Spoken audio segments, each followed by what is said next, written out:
Hey everybody, August 28th, 2020. We are back in the soybean field tracker field for another episode. And this field is probably going to start turning yellow soon. This is actually, if you remember, the first field we planted this year, so it's going to be coming along. We've actually got some beans planted a day or two after this coming along a little faster. They are starting to turn, but they are an earlier maturity, so these might not turn quite as fast. We got a much needed, I think here, like a ½ inch of rain yesterday. We got dumped on 2 or 3 different times yesterday afternoon, which was nice because they were really spotty showers. You really need rain in August to make beans go, and we did get a little bit. We have been dry since the 10th, so for almost the last 3 weeks, but we started August with 4 inches of rain right around here. I'm a mile from the shop right now, but we had a big event. I think the big one was on the 1st and the 2nd. We had like 2.5 inches, and then we had another 1.5 inches on the 10th. So that's a heck of a way to start August. August can be a dry, hot one sometimes and take the top end yield off. I think we have lost that top end north of here, north of US 24. The sand up there, some of that gave up. It just got too dry. It did not get that 4 inches up there. It got a little bit, but it did not get that much. So title of this video, I say we got pods and some problems. Let's look at the pods. We've got probably got all our pods on now. They're just going to be filling out and starting to ripen. I'm just kind of in a random spot here. There's some yellow leaves actually right down there, but we're getting the pods on. They're looking pretty good. Here's some pods here for sure. Those are looking good. Hopefully we got a bunch of pods. I don't think we're going to have any lodging issues. That used to be something we fought, especially when we get late rains like this. The beans are about up to my waist now, which is what I like to see. If you got them up to your chest and you get a good rain, you're going to have beans laying down. We usually don't like to see that. And when you're talking about problems, we'll get over here in a minute. You can see some weeds. One thing we've done with lodging is we've cut our populations back. We used to plant about 165,000 seeds per acre. We were at 140 for a few years. That helped a bunch. Actually, pretty well took care of our lodging for the most part. But now, this year, we averaged 120, and I think eventually we're going to settle on 100,000 an acre.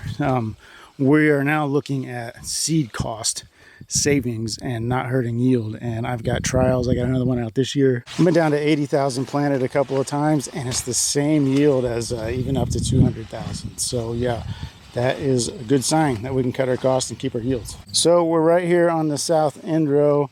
See, we got some weed issues. There's shattercane, there's foxtail, that's palmer or water hemp there. Maybe that's actually a palmer. That's the bad one that we don't want to see. It has been kind of a tough year for weeds. Everybody seems to have a late flush of weeds in soybeans this year, at least in our neighborhood.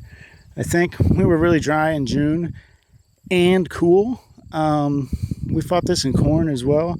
Some of those residual herbicides we put out at the beginning of the season, they just couldn't really do their job because the weather wasn't right. It was cool. The weeds weren't actively growing. Some of those need a rain to reactivate themselves once they're applied to the soil. So we have struggled with weeds a little bit. We didn't do fungicide on this field. We had some fields where we grow for seed. We did do fungicide, insecticide. I kind of wish I would have tossed some Roundup in there because they have some of these foxtail issues too. So I think at this point it's not going to be hurting the beans a whole lot. It's just we don't want to have problems plugging up the head with green stuff. So yeah, here's a bad spot of shatter cane behind me. What we're doing in this field, I kind of want to do it to clean up a little bit, kind of don't. Most of the problems on the outside, like here I'm standing in the south end row. So we told sprayer, make a lap, wrap this field, 120-foot boom with Roundup. We'll kill most of what's out here. Be nice to get rid of it, but at this point, the sprayer's going to run over some stuff too. So yeah, 30-inch rows, they can kind of stay off of it, but they're going to get over on that side. Telephone poles, my rows are going to be a little bit squiggly, so yeah, we'll see. Kind of walking that line between economics and cosmetics a little bit. So I don't know, I think we do need to clean some of this up. We've got sprayer going to be in the neighborhood anyway, because one of our double crop fields needs sprayed. So of course those beans aren't nearly as far along because they were just planted after a wheat harvest at the beginning of July. I still think though, even with these weeds, I mean, you're looking right at a big patch of them. That's maybe one of the worst parts of the field, but we're looking over this whole 70 acres or so, and it's looking pretty good. And we got that rain. I think these pods are going to fill out pretty nicely. Hopefully we got plenty of pods. I'm hoping for some big bean yields this year. Maybe up north we lost that in the sand. But another thing, be cool if he was out here right now. You know, this was a field we planted as cover crops, and I just texted today, said, send the airplane out. We're going to go ahead and seed. This is going to be oats and radish going into this field, and actually in the popcorn to the north of here is going to be oats and radish as well, because that's going to be corn again next year. The pilot can kind of fly these fields as one field instead of two fields, which will be easier for him. He won't have to do so many turns. He's going to have some long, he's going to be almost 2 miles long here. Not 2 miles, a mile and a half long.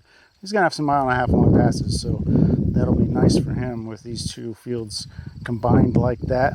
They actually cross the county line a little bit, so the road tees there, so that's why we get the little extra length. So it was kind of funny. I was telling the people we buy cover crops from, I said, let's not fly. She told me, she's like, the stuff's at the airport. I'm like, it's pretty dry. Let's not fly until late next week, into the first week of September. And then we got those spotty showers yesterday, which was Friday. So I texted her back. I said, yeah, should have flown Thursday. Yeah, my fault. Should have maybe paid closer attention to the weather, but they were going to be spotty showers. Didn't know what was coming through. So anyway, the soil is moist and we'll have dew in the morning. So I think we're going to be doing pretty good on the cover crop. Now, kind of the rule of thumb when we started doing cover crop was everybody was saying, wait until these leaves turn yellow and you got 50% leaf drop. Well, that gets to be about the middle of September. So September 15th, September 20th, you got about half your leaves have turned and dropped off. The idea is you got sunlight hitting the ground so those cover crops can get into that. But we have learned we pretty much go the last few days of August here, because even though the beans are totally green and the ground is totally shaded, there's a lot of heat in that 2 weeks, a lot of heat units from the sun. You know, these last, really, it is the last couple weeks of summer, and if September turns off cool, you're not going to get as much growth, especially when we're doing something like oats and radish in this field. Those cover crops winter kill. So when we get several nights in a row below freezing, down around 20 degrees, something like that, those are going to die, which is kind of part of the plan. So we want them to have as much time as possible to grow before they do that. We had one year, actually in the field to the north here, we had oats and radish. We had a very warm fall and early winter.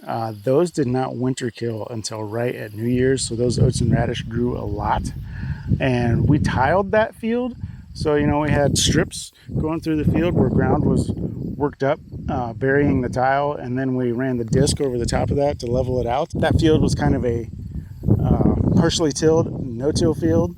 So where it was truly no-till between the tile lines and those oats and radish got to grow until New Year's, there was not a weed in that field.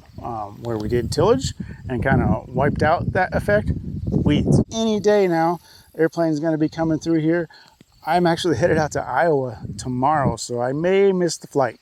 So we'll see about that. I kind of hope he does come while I'm gone, get as many days on the ground as we can. Bins are all swept out and cleaned out. We're almost done with kind of the annual maintenance on those. Harvest is going to be around the corner. I'm guessing, I don't know, September 15th is what I keep telling people. We've been hot, now we're going to go back to cool. Going to be in the 70s starting today.